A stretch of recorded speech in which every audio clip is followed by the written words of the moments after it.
Hello বন্ধুরা, কেমন আছো? আশা করি সবাই ভালো আছো, আমিও ভালো আছি। এসরেজ ইউটিউব চ্যানেল থেকে সকলকে জানাই স্বাগতম।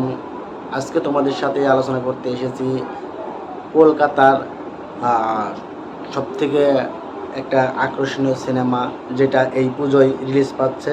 বড় পুজোয় বড় ধামাকা নিয়ে আসছে কলকাতা সুপারস্টার দেব।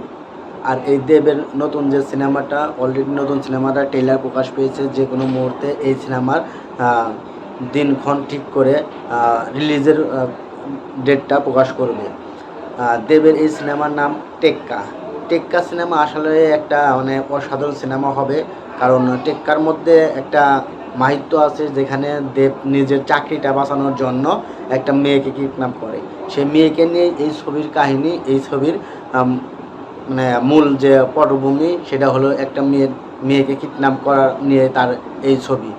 এবার বড় পুজোয় বড় ধামাকা নিয়ে আসছে কলকাতা সুপারস্টার নায়ক দেব। আর এই দেবের নতুন সিনেমা হচ্ছে টেক্কা।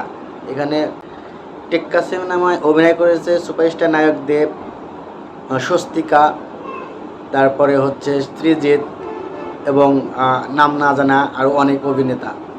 সব মিলিয়ে ছবিটা একটা অসাধারণ হবে। এবার পুজোয় সব থেকে ভালো সিনেমা হবে। আশা করি সবাই ভালো থাকবেন, সুস্থ থাকবেন। আল্লাহ হাফেজ।